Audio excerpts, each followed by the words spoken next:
Had the Google Pixel 6 not been such a hit, I'm not sure we'd still have a Pixel. Let's talk about that.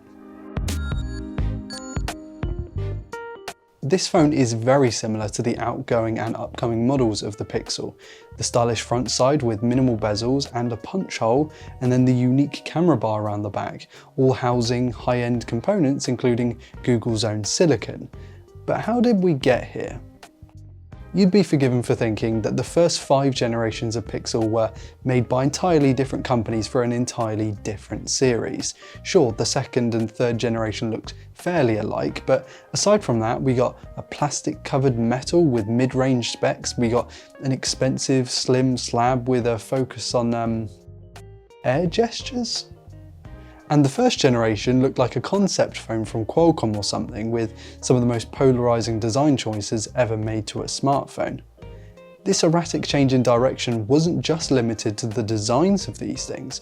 The sales figures were all over the place as well. Google really couldn't work out if it wanted to make cheap phones, pricey phones, big phones, small phones, but then it released this. The Pixel 6 and 6 Pro made a bold statement with their flagship specifications, classy designs, an all-new camera system that, instead of leaning entirely on software, actually used it in conjunction with bigger sensors and more elaborate lens systems. This is the formula that Google stuck with for its 7 series, and it seems to really carry over to the upcoming Pixel 8 series if the company's teasers are anything to go by. Google finally found its formula with the Pixel 6, and if I'm honest, it's held up pretty well a couple of years later. It's been 2 years since Google unveiled the Pixel 6 and 6 Pro, but from where I'm standing, the Pixel 6 Pro still feels like a flagship smartphone, at least from a hardware standpoint. It's one of my favourite smartphone designs of all time. The glass and metal build still feels classy and solid. The rear glass camera visor is a far better looking design than the metal one we find on newer Pixels, and you can definitely fight me on that one. The design overall hasn't changed much between the 6 and the 7 and now the upcoming 8, and that's kind of on purpose. There's a reason that Apple's designs last so long. Google needed to find its identity, and this is it. Camera visor, center punch holes, and cool color options. The shift in direction to focus on high-end quality certainly didn't come without controversies. The Pixel 6 Pro's $899 price was quite the jump from the previous phone. Though in fairness, you did get a lot more hardware for your money. The 6.7-inch Quad HD Plus 120Hz OLED was one of those upgrades, and it made that big difference to how you actually used a smartphone. This thing was huge. I mean, it still is a hefty phone for those of us without hands the size of shovels. Whether you're catching up on your favourite show or getting some game time in, this screen still looks the part. Especially with that high refresh rate, it keeps it feeling fluid, even after 24 months, and that's not surprising looking at the specs. The more controversial decision was Google opting to start its own SoC line to emulate Apple's control of its software and hardware.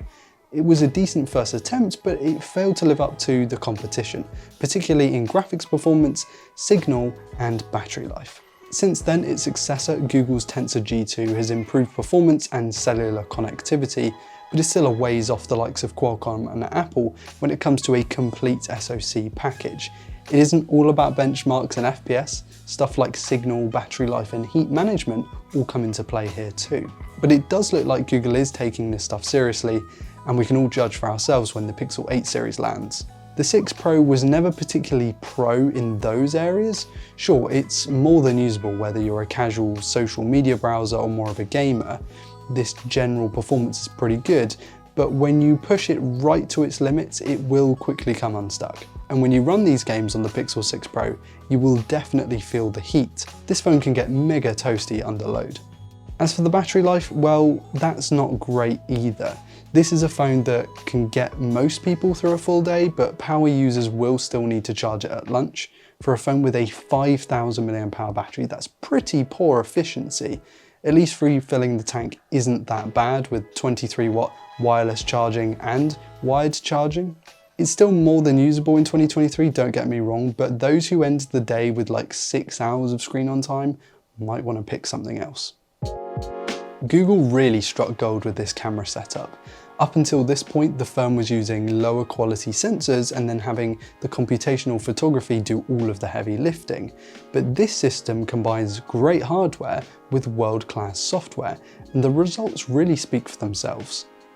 It was the first time that Google had included all 3 focal lengths on the back, a wide, an ultra-wide and a telephoto, though this wasn't any old telephoto, it was a 4x optical periscope, which is something that Samsung and Huawei had been doing for a while.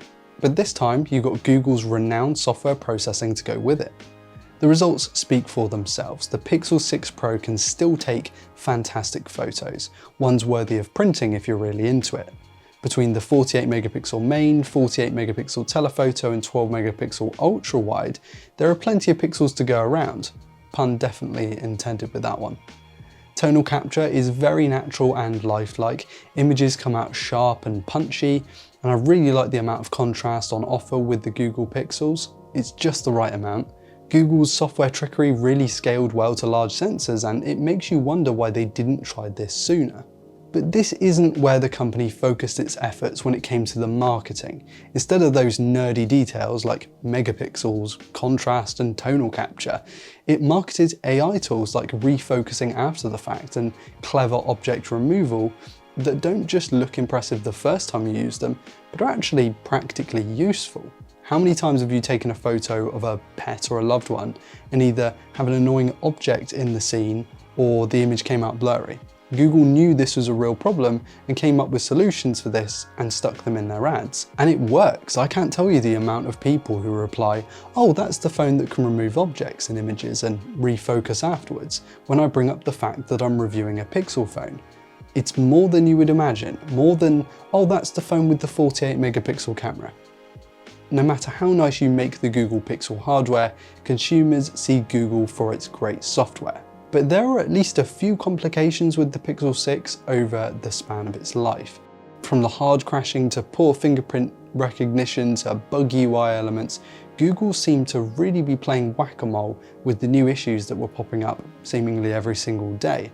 The company has continued to patch issues, and that likely will be the case going forward to October of 2026. And the device is definitely usable in its current state, but it just doesn't have that polish, which is ironic for a company known for its great software. There's also the matter of the use of space. Google Pixel phones have continued to grow in physical size with their big screens, but Pixel experience hasn't adjusted very well. UI elements are quite large on the screen, and it looks really clean, but it also doesn't look very efficient. Given that the Pixel 7 Pro is, and the Pixel 8 Pro is looking to be, the same kind of form factor, it's up to Google to make sure that Pixel experience grows into its bigger hardware, if it wants to be taken seriously, at least in the phablet space. And can we bring that word back? I really like the word phablet. Look, the Pixel 6 and 6 Pro hold up really well 2 years later, and if you're not worried about having the latest and greatest, I don't see why you shouldn't hold on to your devices for a while longer yet. The company has so far iterated from the 6 series and given us consistently good smartphones for the first time since the line was unveiled 7 years ago. Google found its formula, and long may it continue to evolve and mature as we get more polished and cohesive smartphone experiences from the guys that continue to wow us with their software magic. Alright guys, that's it for today's video, and if you liked it, please hit that button and consider subscribing if you haven't already to never miss a video like this one. I've been Ryan Thomas with Android Police, and I'll catch you later. Cheers.